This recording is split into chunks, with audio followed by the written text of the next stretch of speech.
Hello and welcome back to Bookish. I didn't want to have to make a video today. I was going to take Tuesday off after the good news of the American election on Saturday, but events since Saturday and statements by members of the Republican Party in Congress and Secretary of State Pompeo have prompted me to feel like I have to do something, and whatever small thing I can do with this channel, I'm going to do. And so what I want to talk about today is what's going on with this idea that Joe Biden hasn't won yet. So, this is the result of a tremendous amount of disinformation coming primarily from the White House and from the Republican Party. There's no way around this. And I'm going to go through this situation state by state. But before I do that, let me tell you how incredibly dangerous it is in a democracy and in a nation that considers itself the world's leading democracy to not have the government in power begin making preparations for the government which is obviously going to replace it to take over. To refuse to do that puts our national security at risk, and it makes us look as though we are on the verge of a coup. I'll get back to that as well too. So here's what's going on.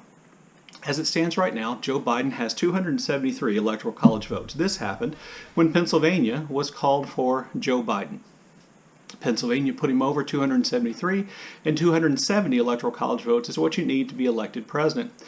That number then went up to 279 when Nevada was called for President-elect Biden as well. That really only leaves 2 or 3 states really in question, but there are questions going on in Pennsylvania, so I'll address that as well.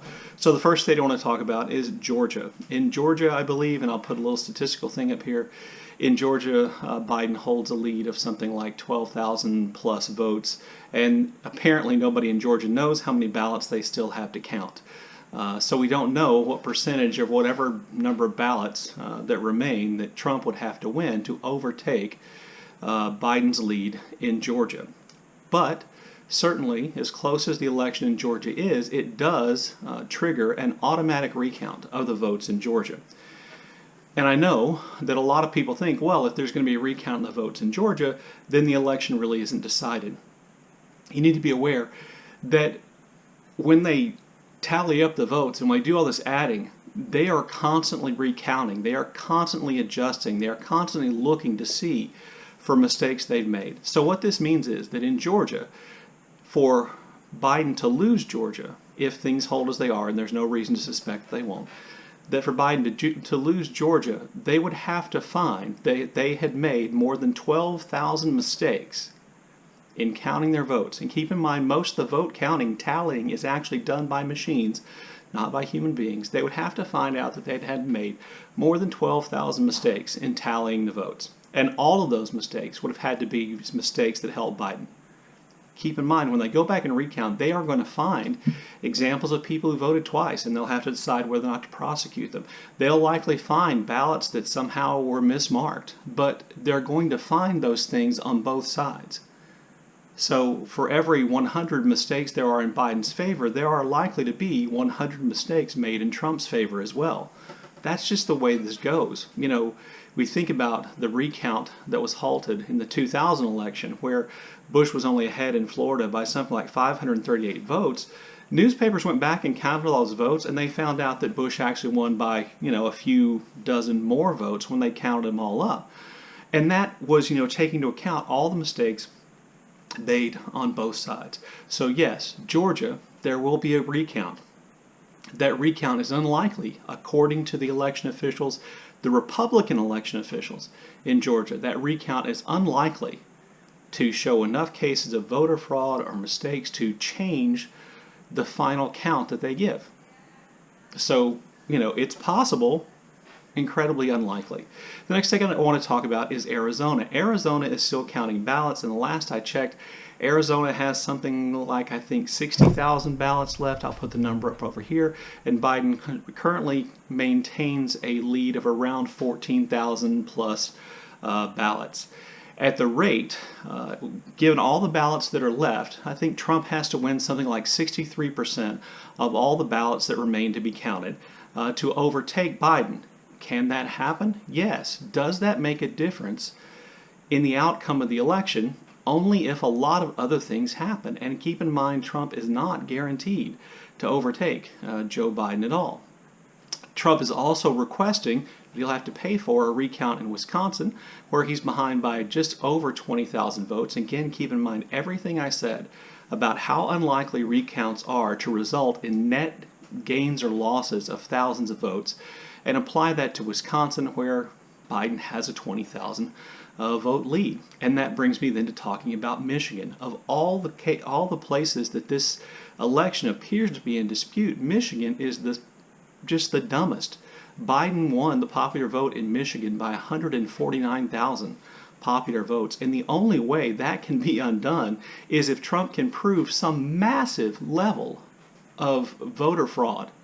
And at present, Trump's allies have said they found 14,000 cases where dead people voted. A lot of those things have been debunked. It has to do with the way in which voter registration is entered for absentee voters. But even if all 14,000 of those supposedly dead people who voted, most of them aren't dead, and the dead ones didn't vote.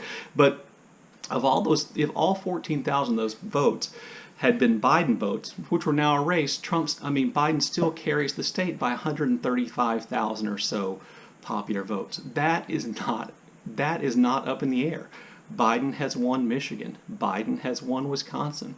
And that brings us then to Pennsylvania, the most controversial. At present, I believe Biden leads the popular vote in Pennsylvania by around 47,000 votes, and they have about 51,000 votes left to count.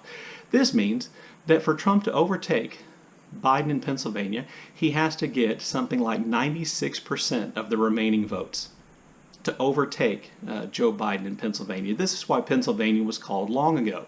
This then brings me to talking about Trump's strategy in challenging and bringing up all these issues of voter fraud that are going on. By the way, I forgot to mention Nevada. I'll go ahead and put Nevada up here too. But Biden's lead in Nevada keeps growing. I think it's around 37,000 votes now, and that's why Nevada has been called for Joe Biden, and that's why he has 379, still waiting to assign the Electoral College votes for, I think, Alaska, which is going to vote for Trump, and then Arizona, Georgia, and North Carolina, which would also probably likely, in all likelihood, is going to vote or go for Trump as well. So let me then just talk about this strategy that Trump has put in place to challenge these elections. So in Michigan, he's essentially challenging the way in which votes were tabulated. He has this idea that all these dead people voted.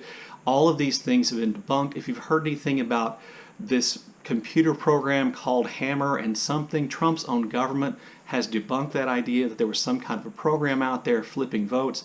That's gone. The things that were called glitches in the software that showed up in Michigan weren't glitches at all. They were human errors. I'll leave a link to the director of Georgia elections talking about all these issues down below, because those things were things that came up in Georgia as well, and those errors have all been corrected at this point in both Michigan and Georgia. So Trump is really just flailing at nothing in Michigan.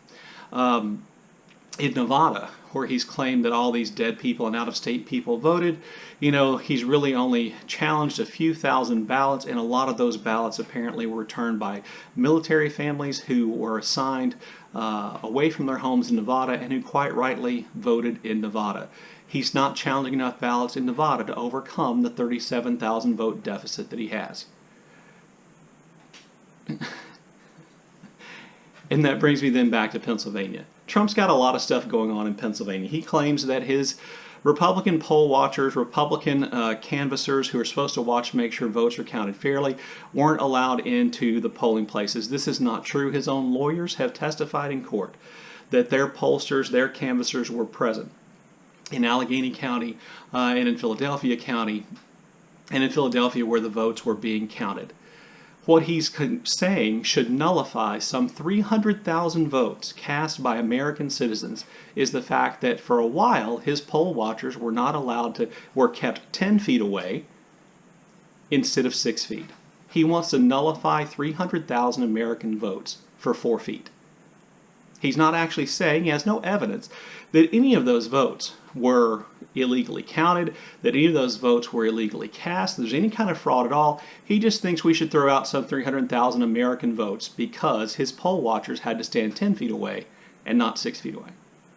His other case, and far more disturbing case, he's brought before the Supreme Court, essentially challenges the legality of Pennsylvania's vote-by-mail system at all, claiming that 2.6 million votes by mail were cast without as much security as the votes cast by people in person, even though the laws in Pennsylvania for vote by mail have not changed since Donald Trump won the state of Pennsylvania in 2016.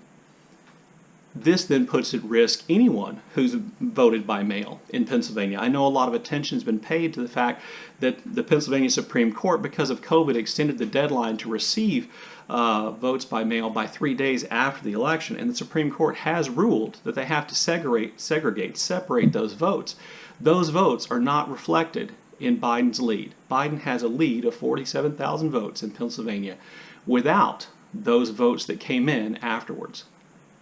Those votes are not being counted, and the votes that Trump is challenging now are votes cast by citizens of Pennsylvania under the state laws of Pennsylvania that have been vetted and processed according to the state laws of Pennsylvania and have been counted, and he's down by 47,000 votes. The only reason why he's challenging any of this is because, of course, he's losing. Disturbingly, as this has gone on, not only is Trump, who we expect to behave like an irrational child, been behaving like an irrational child and throwing accusations out everywhere, but he's apparently getting support from the majority of the members of his own party in the United States Senate and on Fox News, even though, ironically, Fox News called the election for Joe Biden as well in his support of all these ridiculous lawsuits. Now, keep in mind, there are only two ways for Trump to win. Well, it's really only one way for Trump to win, and that is that he has the courts throw out tens, if not hundreds of thousands of votes cast by American citizens who believed they were voting according to the law, who did a vote according to the law, and the only reason Trump wants to throw them out is because he's losing according to the law. Now, I think that's unlikely to happen, but all of this support that you see for Trump and his continuing legal fights is disturbing, particularly when we see that his government will not allow the process of the transition to begin. Even if Trump ends up winning, it does him no harm to allow the transition process to begin, and he's not going to win without throwing out lots of votes. So there are several things then that occur. There are three things I think we can think about what Trump's up to, and I'll mention them in increasing order of disturbingness. Number one, it's been floated the idea that Trump's ego just won't let him accept that he's lost, and that if we give him enough time, he will come to the conclusion that he's lost and he can't win, and he will maybe not concede directly but stop causing problems. That's the best case scenario we have. Think about what I just said. The best case scenario we have is that a president who has clearly lost re-election will eventually come to that conclusion and stop causing problems. In a democracy, that's our best case scenario. That's disturbing. That is awful. And that's the best case scenario. The second best case scenario is that Trump is using this as a way to raise money. He is fundraising off of this issue. He is fundraising off the idea that he needs money to fight all these, fraudulent voting things, which he hasn't proven at all, in court. And he sends out, I think, a fundraising email to his supporters, once every hour and a half at minimum. 60% of the money, if you give money to Trump for that, 60% of that money doesn't go to actually pay for his legal fight. It goes to pay off his debts from the campaign. So there's some, and by the way, Trump's tendency to take money he raises in campaign funds and put that directly in his pocket indicates that perhaps he's just doing this as a way of lining his pockets one last time before he leaves. Again, this would be a president of the United States holding our democracy hostage for money. And the third, and this is the worst, is that Trump has some kind of plan to overturn or ignore the results of the election. Perhaps he's trying to delay the certification of the official certification of votes in Pennsylvania and in Michigan and in other places so that they can't seat their electoral college voters, which would mean probably that Joe Biden couldn't get a majority of the electoral college, which would throw the election to the House of Representatives. And because of the way in which the delegations in the House of Representatives are broken up by state, and the fact that every state, if the election goes to the House of Representatives, gets just one vote, the House of Representatives would likely re-elect President Trump. I think the official date for certification is somewhere around December the 15th for most states, and that's a long stall. Or it's just entirely possible that Trump will just attempt to ignore the results of the election and count on support from the Republican Party. What I'm talking about here then is a coup, violent or otherwise, in which the President of the United States attempts to overthrow the will of the people. And yes, it is the will of the people, because the majority of people in enough states have voted to make Joe Biden president, and the only way you can undo that is by throwing out their votes. Not to mention that 5.5 million more Americans voted for Joe Biden than Donald Trump. This is damaging our democracy. Already, somewhere around 70% of Republicans have lost faith in our ability to conduct fair elections. If you don't think elections are fair, you're more likely to support not having elections. This is a tragedy, and it's being perpetrated not just by Trump, but by the Republican Party, by Mitch McConnell, by Ted Cruz, by Secretary Pompeo, by the people in the GSA office who refuse, even though it is clear, and that's what the law says, that Biden has won, to begin the process of creating a transition government, that all of this is at stake because Trump lost, and he didn't think apparently he was going to lose. And he doesn't love democracy, and apparently neither does the Republican Party. Anyway, there you go. There's my rant for the day. Hope that was informational. Had to get that off my chest.